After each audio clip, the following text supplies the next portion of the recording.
listening to the Hall of Fame. Here's Booker T and Brad Gilmore.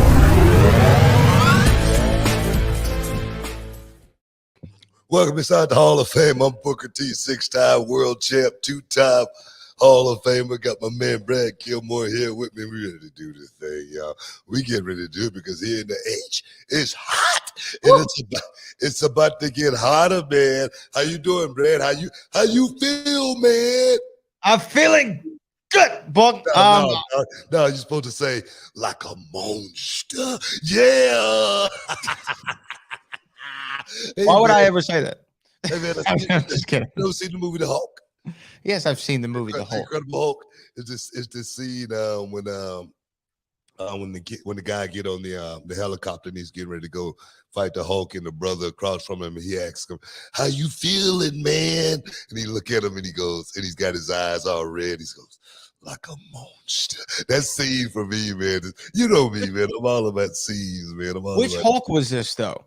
There's like 7 Hulks. Which one was it? Incredible Hulk, the real one. You know, with what's his name? Who played Hulk? What's his name, man? Skinny guy. Edward Norton? Ed Norton, yeah. Okay, yeah. I haven't seen that one in a minute. I'm gonna go back and watch. That's my favorite one, man. That's my favorite Hulk. I mean, it was more real than all the rest of them, I guess. You know, and just the story too, and just some of the scenes like that one right there. You know, like a monster. Yeah, man. It just feel a certain way. Man. How you feeling, man? You feel good? Yeah, I feel good, Book. You know why? I'll tell you why I feel good. Because this show, I think it, as I can say this for you, it's a highlight of the days that we do it. It's highlights of a week. Always love getting in here and laughing. And I'm always surprised by who listens to the show. You know what I mean? Somebody I might be in random, like for example, Alicia Fox. First thing she said is, "Oh, you're from the show. I watch you all the time. Y'all are awesome." Da, da, da. It's like, okay, that's cool. And then sometimes we talk about people on the show, you know, in a subject or something. We don't know that those people are actually listening to us as we're talking about them, right? Yeah. I got this sent to me from, I got an email from someone, and they left us a little voice message. There's somebody that we discussed on the show, and the day. No, I wish it was Lil Dang. Oh, man, Lil Dang. If you out there, but you better hit me up, dog. I need to get you on the show. But go ahead. But I thought I'd play it for us because it's about 30 seconds, and this person cut a little promo for us. But we just talked about them, so you have no idea what I'm talking about, right? No, not at all. You have no idea. So here's a clip, and I think people are going to get a kick out of this. This is Dave Wills, the original Crying Wrestling Fan, as seen on YouTube, Tosh Porto, and social media memes all across Just the wait internet. for the end here. And you're listening right now to the Hall of Fame podcast with your host, Brad Gilmore, and 2-time WWE Hall of Famer, 35-time wrestling champion, and founder of Houston, Texas' own Reality of Wrestling, Booker T. Tune in now because the Hall of Fame podcast and Booker T are still real to me, damn it.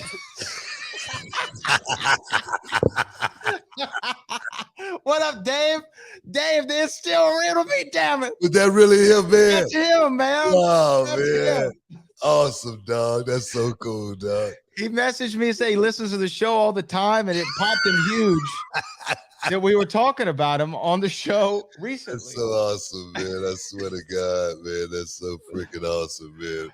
Big shout out, man. Big shout out. Thanks for listening to the show and being a part of it. Seriously. It's still real to me, damn it. Still you know, one of the greatest lines in the history. It is, man. I swear, man. I was just looking at that today. I swear to God, man. I'm still cracking up over it. But that's what wrestling is, man. That's what wrestling is. We embellish it and we go out and like I said, I know I've done some of the craziest stuff in the world, man, for this business because I love it, man. I love it so much. But man, that's awesome. That's pretty cool. The other cool thing that I saw in Hall of Fame fandom was our own, man, the greatest super chatter, no disrespect to everybody else, but the greatest super chatter in the history of the show, Cali Toenail, was in, I think he was in Italy. I saw that. And he was repping. He had the ship shirt on. He had the ship shirt on, representing. I saw him stretching, doing something. I'm like, what is Cali Toenail doing? You know, maybe that was the week that we missed him on the show for like a week. We did. You And know, he so- was out there taking pictures in Italy. Nah, man, but that's cool, man. You gotta live life. Live this life, man. If you get a chance to travel, do it, man. That's been my greatest education. I remember my first trip to Japan, and I had never been out of the state of Texas other than going to Louisiana, where I was from, a little place called Plain Dealer. That's it. And I'm on a 15-hour flight to Japan, and I got there, man. I got a chance to see the culture and how those people lived. I was like, wow, man, this is so freaking cool, man. This is so freaking cool. And it was refreshing in so many words. So definitely, if you get a chance to see it, travel, live life, do it. Yeah, definitely. And Cali was living it up, man. Big time. I don't know, how Cali finagled that ticket over to Italy. I'm sure it's not cheap, man. So Cali a big baller, man. Hey, Cali man. baller brand. Hey, man, he's the number one, super chatter. I mean, come on. I mean, that kind of stuff don't happen by accident. You know what I mean? Seriously, so you don't slip on the banana. It's not by osmosis or anything. You got to be out there hustling, baby. Cali said he wasn't stretching. He was getting ready to do the spinneroonie. He better stretch for about 3 more hours. What? Hey, man, I'm sure you're feeling good today. I mean, we got a lot of cool stuff going on with reality wrestling, and also I saw, man, the number for NXT, man, was up high this week. 750,000. Rey Mysterio's little boy came in and did the deal. His name is Little Dum Dum Mysterio. And I tell you, man, Dominic has come so far, bro. He's come so far. He's matured into such a young man, such a performer in that square circle, bro. I mean, I said something on NXT. I say he's nothing like the old man, but he's just like the old man at the same time. And it's kind of hard to feel where I'm coming from on that, man. But that dude is going to be around for a long time, and he's going to be doing it at a high level for a long time. And what happened at NXT on Tuesday night was it was great. It was great. It was great. It was the right call, and to see the numbers go up, to see the numbers go up on NXT doing something like this, I think it's pretty cool. It's a great idea. Yeah, no, it's a fantastic idea to put them on. It's just going to raise the it does several things. It raises the presence of the North American Championship, right? Because they're going to see it now on Raw and SmackDown. People who don't typically watch NXT are going to go, "What's that title? Oh, Dom. Okay, cool." And then they get that. It also adds on to the storyline for the Judgment Day. Now you got Mr. Money in the Bank, Damian Priest. You got Mommy with the Women's World Heavyweight title. Then you got Dom Dom with the NXT North American Championship. No gold for Finn Balor. But he's on the hunt, though. He's on the hunt. He's on the hunt now to a SummerSlam. It's going to be him and Seth. So, again, the Judgment Day firing all cylinders. And for Dominic, it's good for him. It's good for NXT. It's good for Wes Lee. It's good for everybody for him to win that title, man. Well, it wasn't good for Wes Lee. Well, not now. No. It's going to be great for Wes Lee because you know what? When he beats Dom, he'll be a 2-time. That's what stories are all about. That's what great stories are made of. So I mean, he's definitely right now thinking about getting the championship back. And Wes Lee, such a performer, man. That dude is extraordinary talent. I mean, Wes Lee, he's a guy that he did. I'm gonna tell you, Wes Lee didn't have my vote when I first came to NXT. Why is that? Well, he just wasn't a guy on my radar or anything like that. I just thought he was a one-dimensional guy that was going to go out there and do flips, and pretty much that was it. But Wes Lee, you could tell Wes Lee been in a fight before.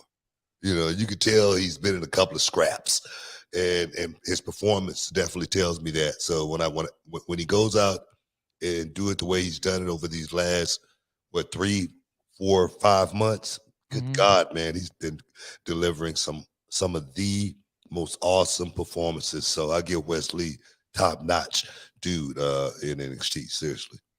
Yeah, I'm with you. And you know what? Honestly, I hate to even say this, but a lot of the young talent that was on NXT, to me, it's like I got to watch and see if it's more than just like you said, more than the flip guys. And the thing is, when they come in, that's might be how they start. But being able to develop the character over time, there's been guys on that show that I've seen in real time improve on their character over the last 3, 4, 5 months. Like in real time, week to week, you see the progress, and that's what NXT is supposed to be. But Wesley's one of those guys. He seems comfortable on a microphone. He's comfortable in front of the crowd, and he can go out there and tell a story in the ring with some crazy athleticism. Yep. But we got to take a quick break, guys. We got a whole lot to talk about, guys. You better stick around if you want to hear this breaking news coming up soon as we get back. Stick around. Back in a minute. Will Allday versus Cameron Cole.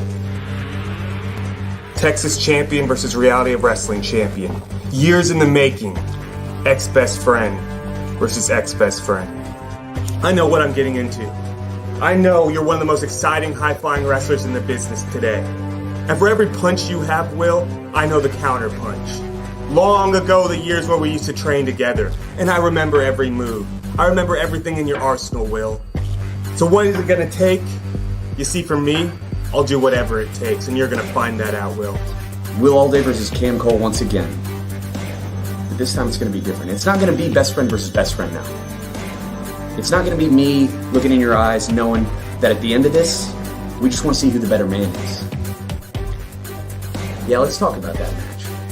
And Cam, I knew getting into the ring with you then, how good you were. Cam, I know now that you're even more dangerous. But Cam, you strayed. Ever since you and I faced in that last match, a year ago, something changed. And you started walking down this dark path where you would do anything to win, Cam. And you know what that sounds like to me? That sounds like weakness. Can you dig it, sucker? You're listening to the Hall of Fame. Here's Booker T and Brad Gilmore. Shub! Welcome back inside the Hall of Fame. I'm Booker T, 6-time world champ, along with my man Brad Gilmore. I told you guys I had some big news going down. Before I get to that big news, something I definitely want to talk to you guys about going down in Las Vegas, Nevada, T-Mobile Arena, July 29th, live only on pay-per-view. Welterweight championships will be on the line. I'm talking about unified championships will be on the line. I'm talking about Errol Spence Jr., WBA, WBC, and the IBF champion will be taking on the WBO champion, Terrence Crawford from Omaha, Nebraska. Oh, Texas, Omaha. This is going to be good, guys. It's going down. I just want to get that out there. But the one fight I want to talk about that's been canceled. Booker T versus Ryback. It's canceled? It's canceled. Wait, why is it canceled? You just put the green light out a couple days ago. Green light out, but I was listening to Ryback talk, and he said he wanted to get paid for the fight. Oh, you know, okay. So he want, somebody to set it up and he'll fight me, and it'll be Ryback versus WWE, and I represent WWE. I don't know where WWE came into this. Is this supposed to be between Ryback and I? It's supposed to be mano a mano, like it's supposed to used to be back in the day. I'm talking about two gunslingers back to back, 10 paces, turn, bing, bing. I thought it was going to be something like that. But now, he's talking about, he has to get paid, and this, that, whatnot, and the other. I ain't got time to go train for a fight. I was looking for a 1 minute knockdown drag out. And then guys pull us apart. You know what I'm saying? What of those? But no, the fight's off. The fight's off. But July 29th, Crawford Spence is going to be on, and Brad and I, we will be inside. That's what I think. That's why my juices are flowing. As far as what talking about fight, because this fight right here, guys, this is like Hagler Hearns.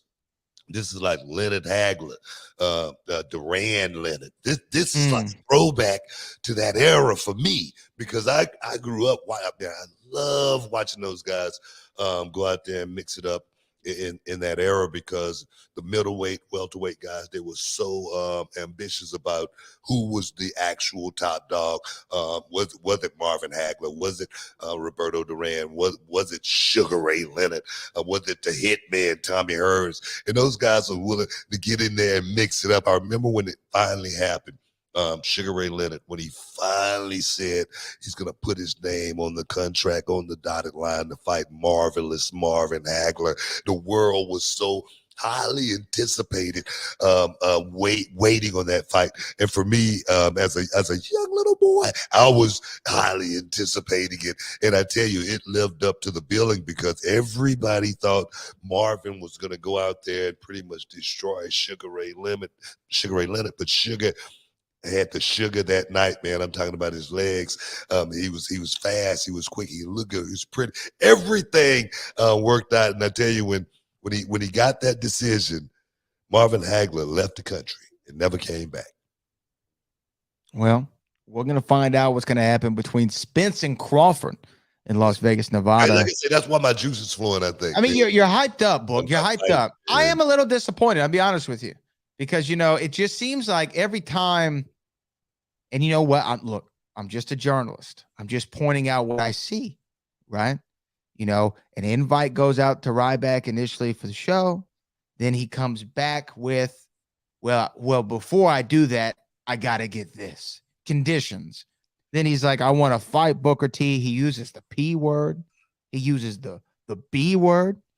And by the way, I even saw a video of Ryback saying that he would never even say words like that because he's not a disrespectful person. But that's neither here nor there. But he says all these things, and he says, I want to fight with Booker T. Booker T says, let's fight. And then it's like, well, I want conditions. It has to be exactly a certain way. So I'm a little bit disappointed in the big guy. You know what? I'm disappointed in the big guy too. I'm serious, man. Because and the thing he says, he's not going to, I said on site, he said he's not going to see me or anything like that, for 8 months maybe or so. And look, I don't care if it's a year from now. I don't care if it's 2 years from now. It could be any time. And I get invited to these events.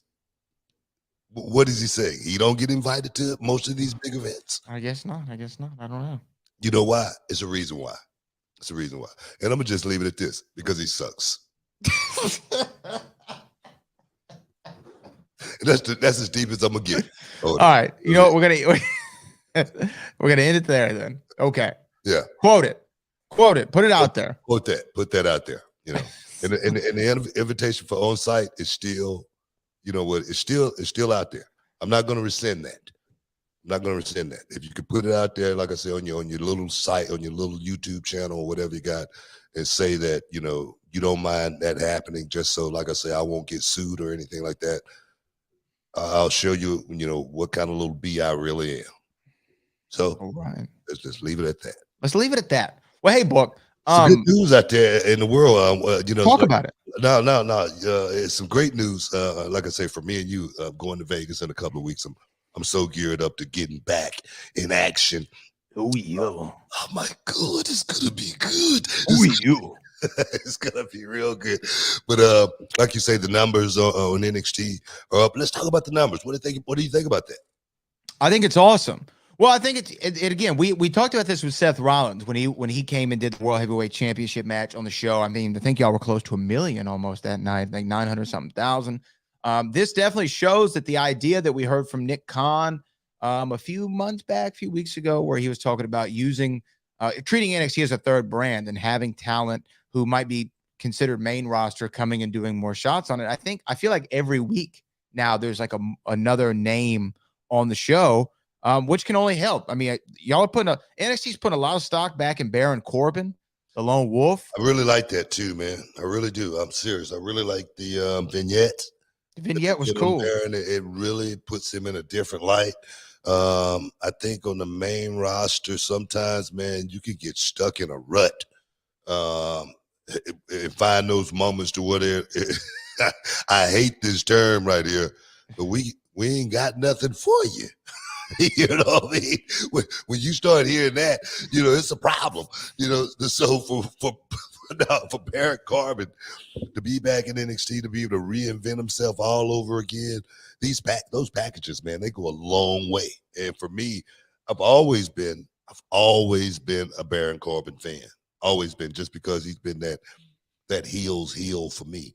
He hasn't been the guy that wanted to get any fanfare being a heel. He's always just tried to play his role and play that role to the best of his ability.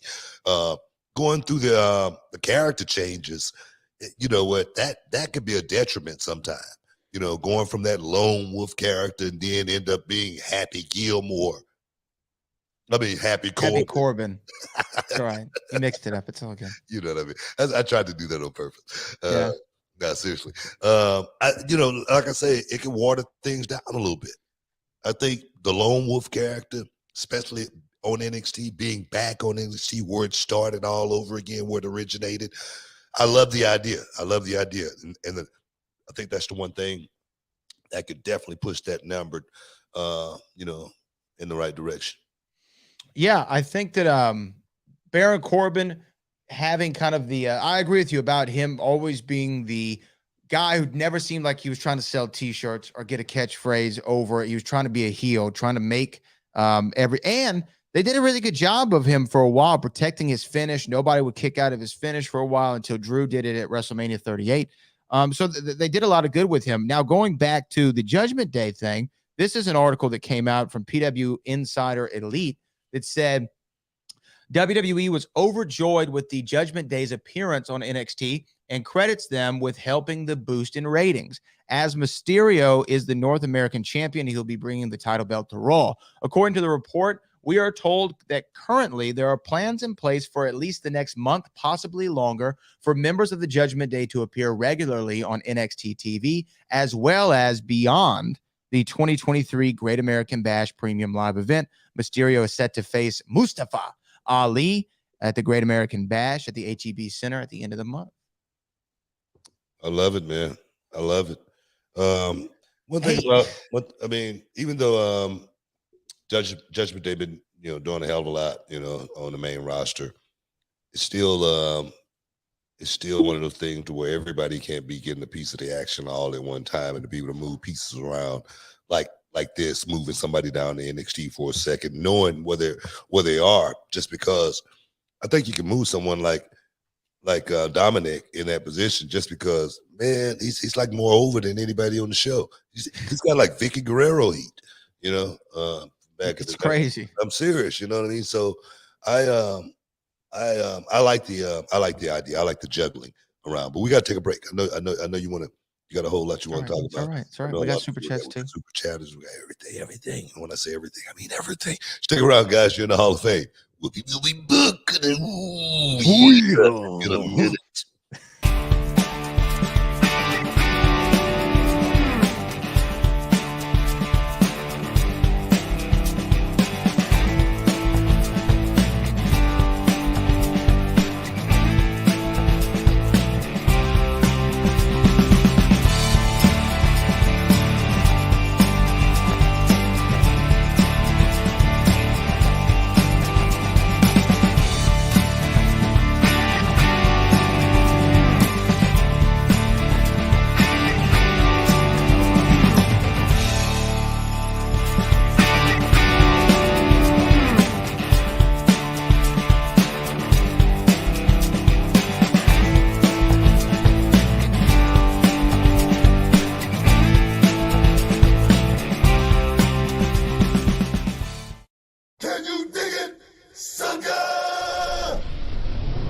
Listening to the Hall of Fame. Here's Booker T and Brad Gilmore.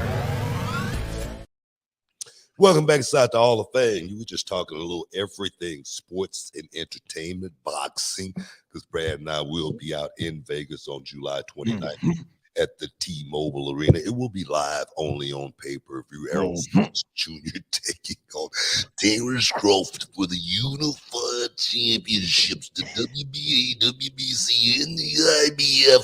Oh, yeah, and the WBO as well. Throw it in there, your ticket. You remember we were there in Vegas the last time, and they had a little sheet of phrases, which was great to have, but they had a sheet of phrases you could say. It was like What? the road to the throne is long. Yeah. Yeah. You know what? I got to give a big shout out to Whitney Collectibles. They sent me a message because they heard us doing the Macho Man impression, and I said I bought the rap album. I bought the Macho Man album. I don't know if you saw this, but they messaged me and they're like, "Hey, if you send us the album in the mail, the CD, we'll frame it for you and send it back to you." And so I have it now here on the wall right there. They framed the Macho Man rap album for me. But we do have a ton of super chats. But the thing I wanted to say beforehand was you can find it in the archives. It must have been it was several months ago now when they kicked Edge out of the Judgment Day shortly after WrestleMania 38. Yeah. They kicked him out of the Judgment Day once they all kind of got together. Yeah, I remember that. And I remember I was very cold on the idea. Do you remember this? I said, this is not the way to go. You're trying to build this group up, and now you have the main guy of the group. He's kicked out and he's off TV. What is this going to do for the rest of these guys? Right. And you were more positive on it. And it turns out that they've done a pretty good job. That is. Finn had a Hell in a Cell with Edge at WrestleMania. Is going to work for the world title at SummerSlam. Not just that. Finn has been doing his best work since coming to the WWE, since joining the Judgment Day. And that's what I'm talking about, the Demon and all that other stuff that he did before joining Judgment Day. This is the best version of Finn Balor that we've seen in the WWE. A light switch went off. That's what happened. The light switch went off.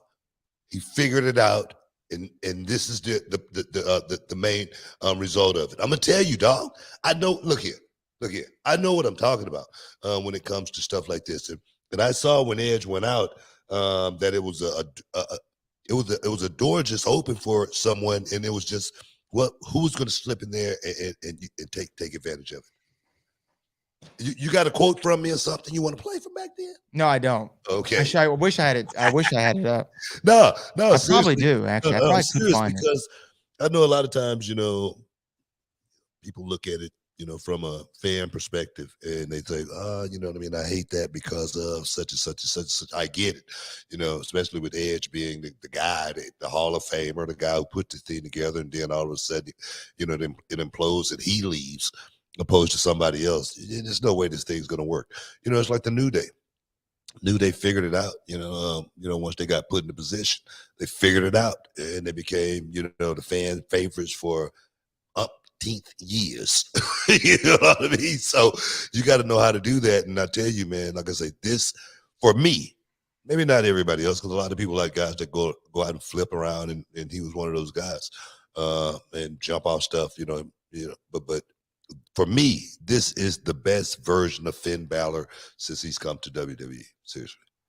It is a really good version of Finn, and I agree with you. I think it could very well be the best that we've ever seen out of him since coming to WWE. And it's the first time, correct me if I'm wrong, that he's been a heel. Yeah. I think this is the first time that he was a heel. And maybe sometimes, just flipping that switch and showing a different side of yourself can help you tap into more of something that you need. I guess here'd be a question for you.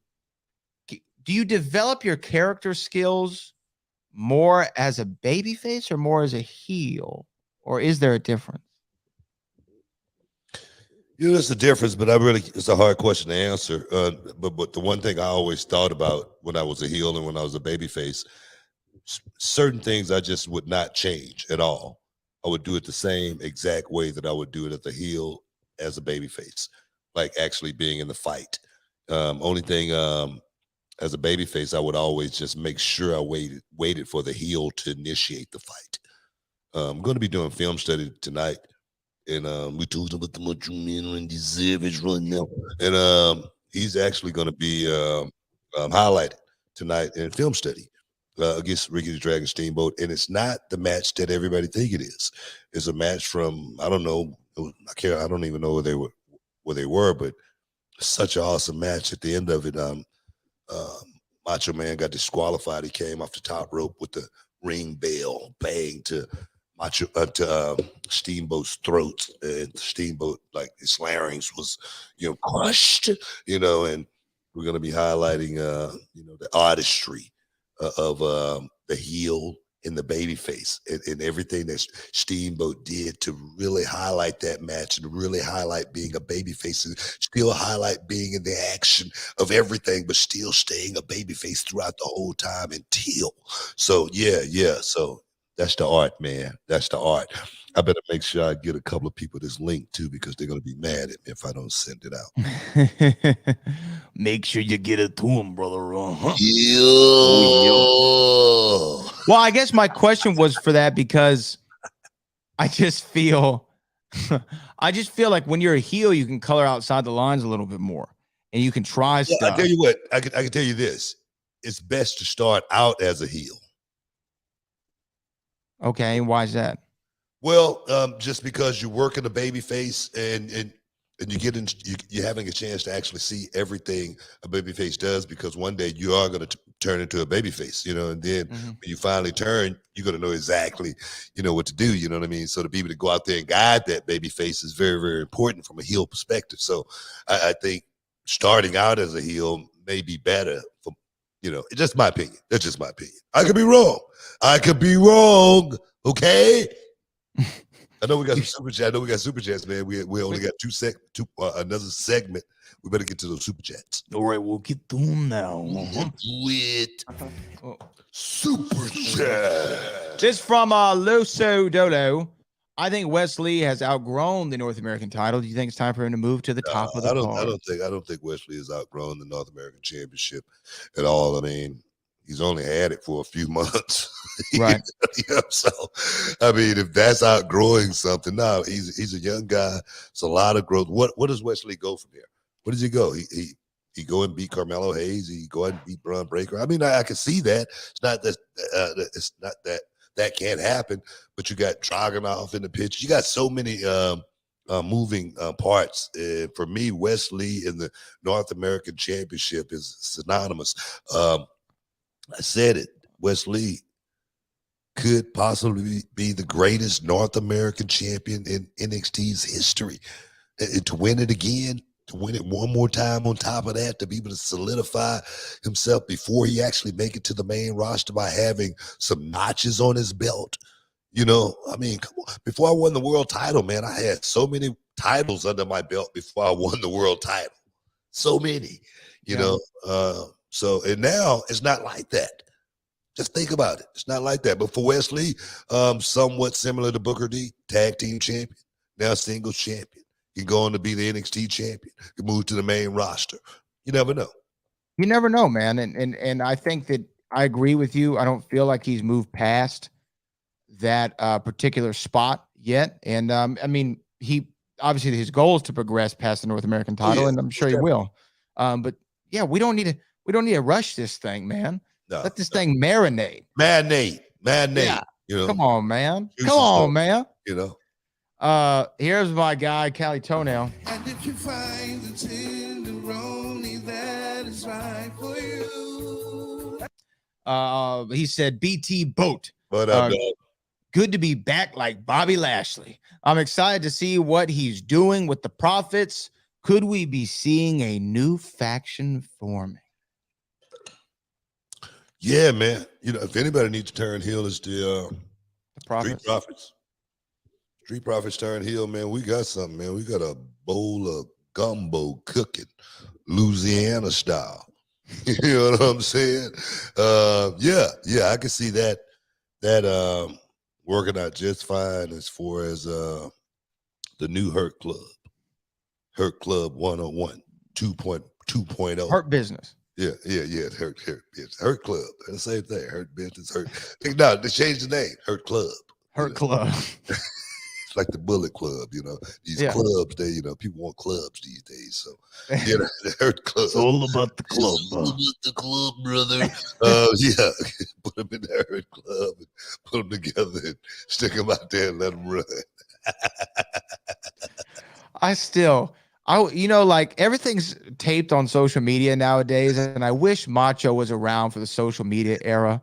I wish I could have I wish I could have had a camera backstage when they're about to do the thing with him and Jake the Snake, and the Cobra is gonna bite Macho. You've heard this story, and Macho asked Jake backstage, "Oh, it's been devenomized, hasn't it?" And Jake said, "Yeah, it's been devenomized. All right, let it bite you first. Uh-huh. Let me see it bite you. Uh-huh. Yeah."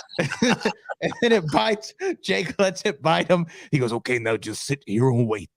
Let's just wait this thing out." I wish I could have seen that in person. That's the best wrestling moment we've never seen on television. God, man. No, but back to the faction, man. It might turn out to be a great faction. We got to take a break. These segments are going too quick. We might have to do a couple extra segments just for keepsake.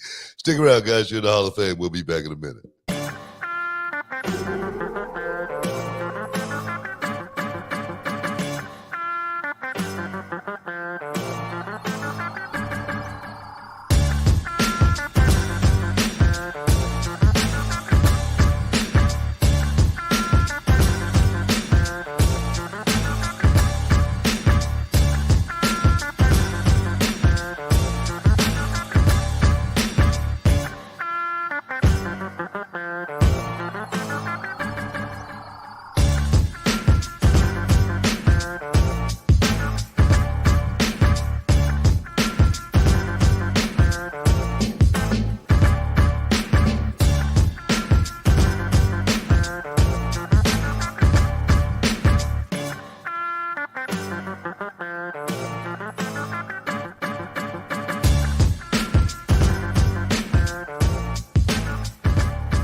Shup! Welcome back inside the Hall of Fame, man. We just rolling. I'm Booker T, 6-time world champ, along with my man Brad Gilmore. Brad been getting a lot of press lately, man. Brad, everybody knows Brad Gilmore lately. Oh yeah, He's been popping up on the screen lately. I've been noticing that. So big ups, man. Big ups. Get your props, man. Take your flowers when you can get them. But I appreciate that, bro. Let's keep the super chat line rolling. Let's see. Our next one here is from Scott Bot. Super chat. Hey guys, love all your work, Book, but my favorite version of you was WCW 2000. Seemed like the real Booker you'd run into on the street. I'm still that same guy, but 2000 was a year for me that I was growing. I was a young guy growing into, trying to become the best, at my craft. And 2000 was that year where I was really beginning to break out and get those opportunities that has catapulted me to this guy that you see before you today, So, I wouldn't be the guy I am today if it wasn't for those moments and those memories back in 2000 and earlier. And I think also, like, who's your favorite version of a character has a lot to do with, like, when you first started watching wrestling. Like, I almost guarantee, Scott, you probably started watching around 99, 2000, 98, somewhere around there. Because for me, when I think of my favorite version of any of the characters, it was like the guys in the Attitude Era. Like whoever you were in 2002, 2001, that's my favorite version. I like the Ayatollah of rock and roller, Chris Jericho. I like the Brahma Bull version of The Rock. Yeah. I like Latino Heat, Eddie Guerrero, those things. Whoever you were at the time. The Ministry Undertaker. Yeah. American Badass. I get it. You know what I'm saying? James Weston is a new channel member. Oh yeah, what up, James? Welcome to the show, baby. I appreciate it, James. Big Breezo, I'm excited for Dragunov versus Carmelo. I'm really excited about that one because I've been seeing Dragunov is like one big win away from being the guy.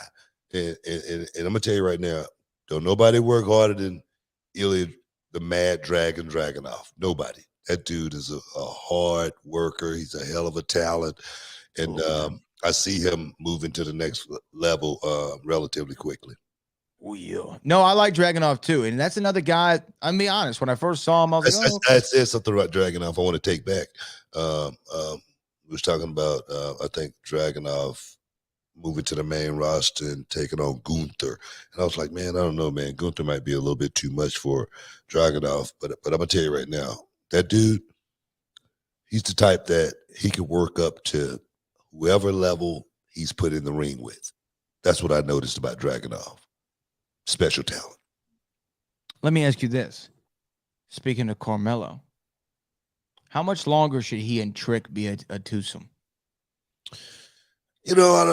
Trick, need to be covered right now, and it's good. Trick is in this duo with Carmelo, Trick and Mello game. I like that just because Trick has a lot of growth as well, as far as before you really want to get him in the ring and let him really start flying on his own.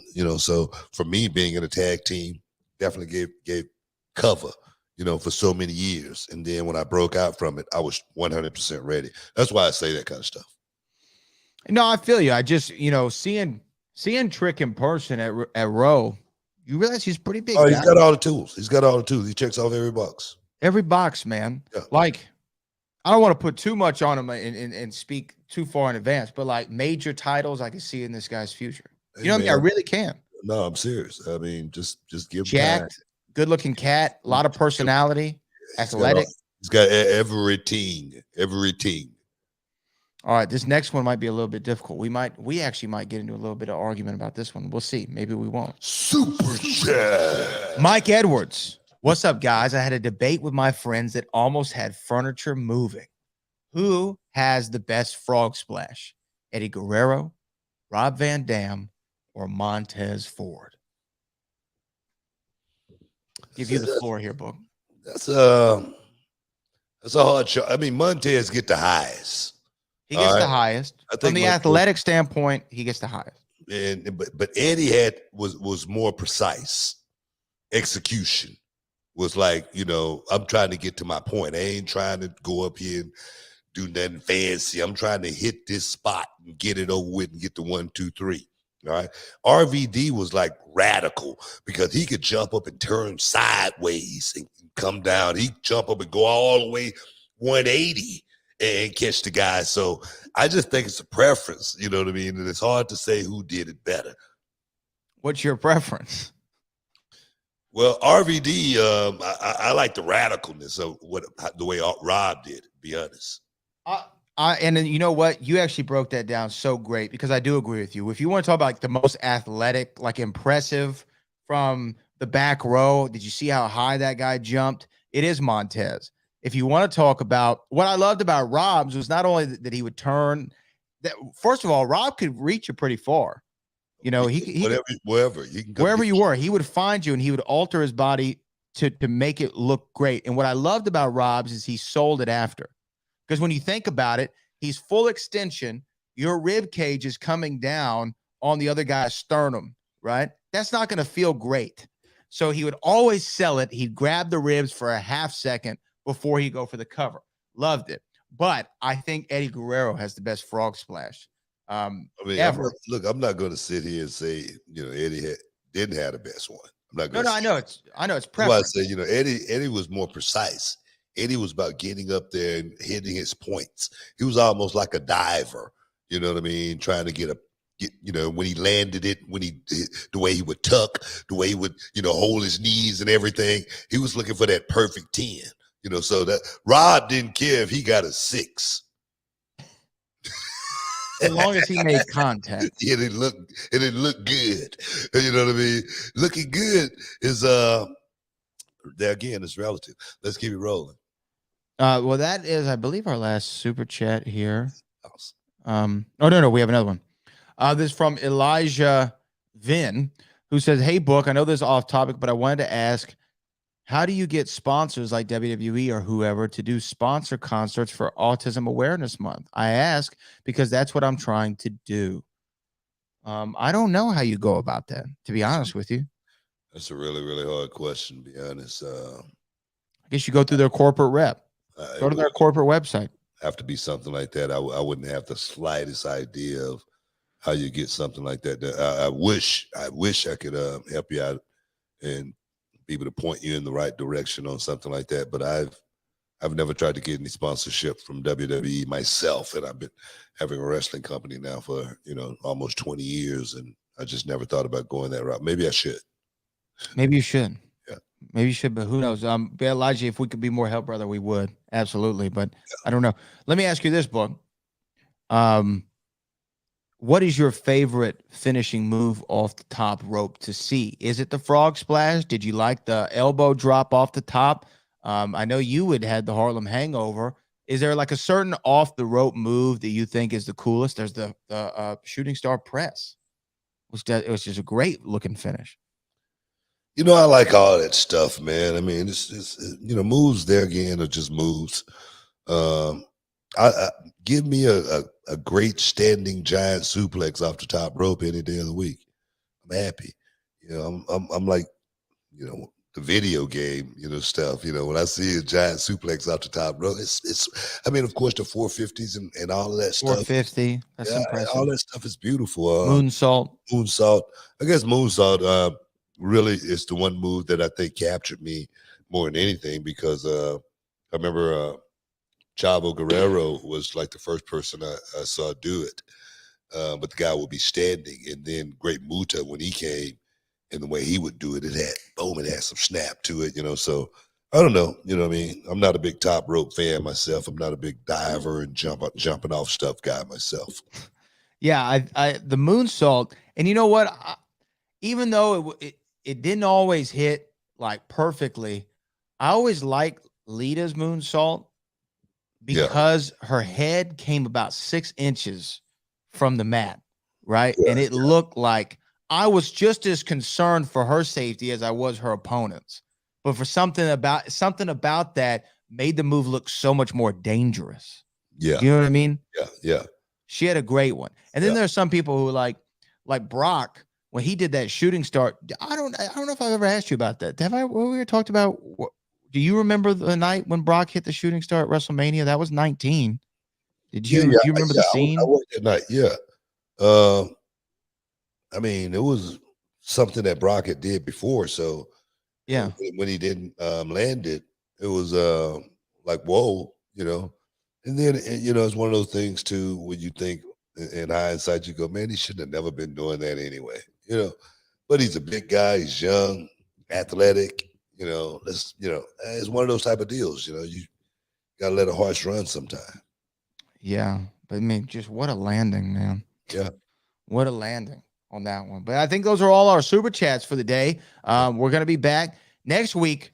We should be in a different time zone, so you have to stay abreast to our social media to know exactly when we're going live. We're going to be in Vegas, guys. We're going to be in Vegas for that welterweight extravaganza, unified championships on the line, WBA, WBC, and the IBF. Also, the WBO championship, Crawford versus Spence, going down July 29th at T-Mobile Arena, live on pay-per-view. Don't miss out. Don't get shut out, because it's going to be on. It's going to be hot. And guess who's going to be in the building? Me and my man, Brad Gilmore. So, guys, say tune in. Like Roddy Piper said, be there or be square. Hey guys, we all at you. Brandon, as always, appreciate you for all the hard work. Guys, next week we out.